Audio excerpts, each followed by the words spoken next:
Welcome students आज हम बात करेंगे एक नए कंसेप्ट के बारे में। और कंसेप्ट का नाम है बेटा atomic number and the mass number. सबसे पहले हम जानते हैं कि एटॉमिक नंबर क्या है और उसके बाद बात करेंगे मास नंबर की। एटॉमिक नंबर क्या है, let's start. The number of unit positive charge carried by the nucleus of an atom. एक एटम के न्यूक्लियस के द्वारा जितना पॉजिटिव चार्ज कैरी किया जाता है या जितना होता है उसको उसका एटॉमिक नंबर कहते हैं।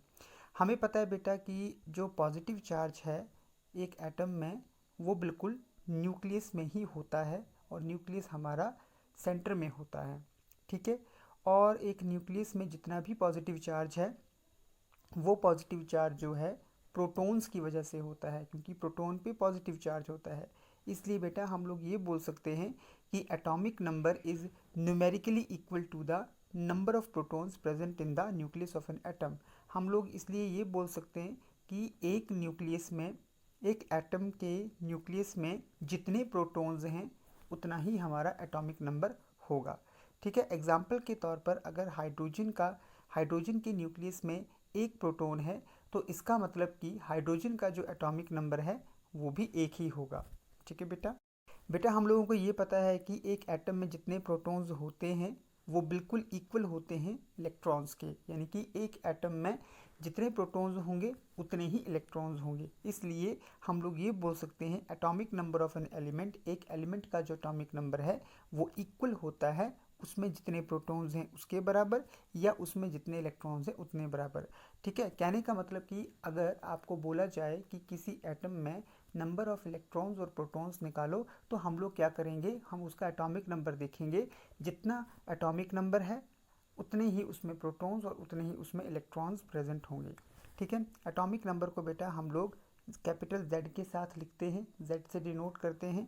तो हमारे पास क्या चीज़ आ गई है, atomic number Z is equal to number of protons या नंबर ऑफ इलेक्ट्रॉन्स। अगर आपको एटॉमिक नंबर दिया गया है और पूछा गया है कि प्रोटॉन्स और इलेक्ट्रॉन्स निकालिए तो जितना एटॉमिक नंबर होगा उतने ही प्रोटॉन्स होंगे और उतने ही इलेक्ट्रॉन्स होंगे, ठीक है बेटा। स्टूडेंट हम लोगों ने देखा इस वीडियो में कि एटॉमिक नंबर का कंसेप्ट क्या है, किस प्रकार से एक एटम का जो एटॉमिक नंबर है उसकी मदद से हम लोग प्रोटॉन्स और इलेक्ट्रॉन्स निकाल सकते हैं। I hope you would like this video. Thank you students. बेटा अपने इस वीडियो में आज हम बात करेंगे मास नंबर के बारे में। एटॉमिक नंबर हम लोग लास्ट वीडियो में कर चुके थे, अब हम बात करेंगे मास नंबर। मास मतलब भार, ठीक है।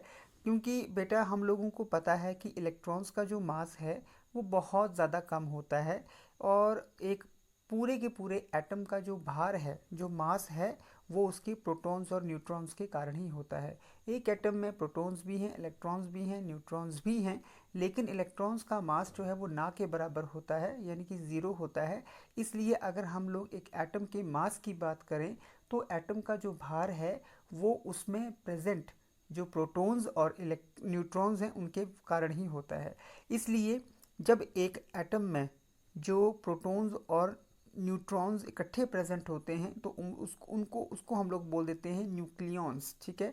और मास नंबर किसको बोलते हैं, the sum of the neutrons and the protons, यानी कि न्यूट्रॉन्स और प्रोटॉन्स का जो सम है उसको हम लोग बोलेंगे उसका मास नंबर।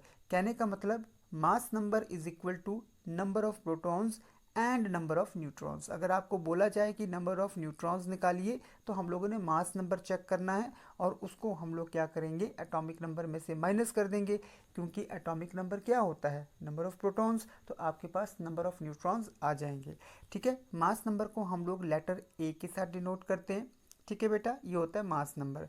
मास नंबर अब हम लोगों को पता लग गया है बेटा। अब हम लोगों को ये पता लग गया है कि एटॉमिक नंबर और मास नंबर जो है एक एलिमेंट का पता है। अगर हम लोगों को एक एलिमेंट का एटॉमिक नंबर और मास नंबर पता है तो हम लोग उसमें आराम से इलेक्ट्रॉन्स, प्रोटॉन्स और न्यूट्रॉन्स कितने हैं वो निकाल सकते हैं। अब हम लोगों ने जो चीज़ें की हैं उसको थोड़ा सा रिवाइंड कर लेते हैं।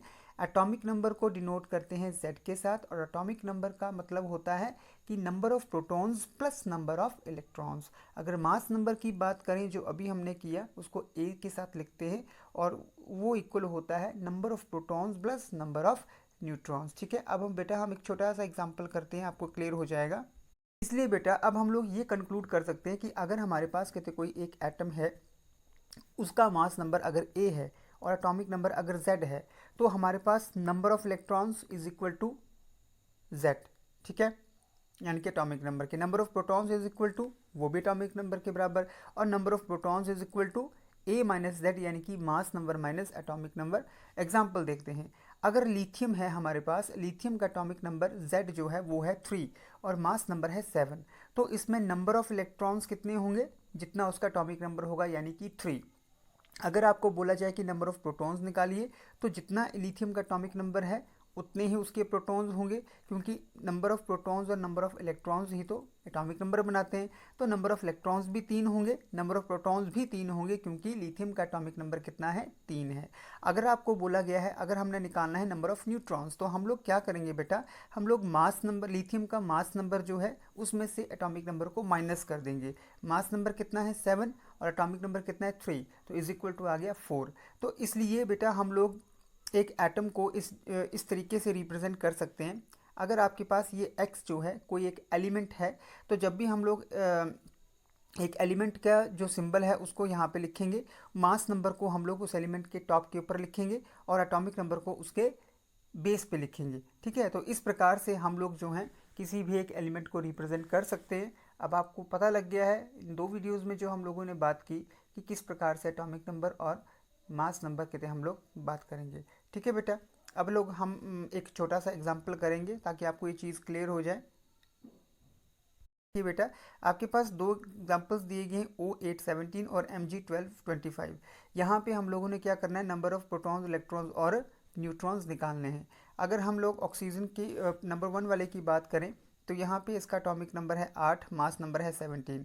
अगर हमने नंबर ऑफ प्रोटॉन्स निकालने हैं तो नंबर ऑफ प्रोटॉन्स भी कितने होंगे, 8 होंगे, क्योंकि एटॉमिक नंबर 8 है। नंबर ऑफ इलेक्ट्रॉन्स कितने होंगे, वो भी हमारे पास 8 है, क्योंकि एटॉमिक नंबर 8 है। अगर आपको नंबर ऑफ न्यूट्रॉन्स निकालने तो हम लोग क्या करेंगे, 17 माइनस 8 कर देंगे तो आ जाएगा 9। उसी प्रकार से मैग्नीशियम के केस में होगा। तो आई होप कि अब आपको क्लियर हो गया है कि अगर कोई क्वेश्चन पेपर में आए कि number of protons, electrons, neutrons क्या होते हैं, आप आराम से इस फॉर्मूले को यूज़ करके कैलकुलेट कर सकते हैं। Thank you students.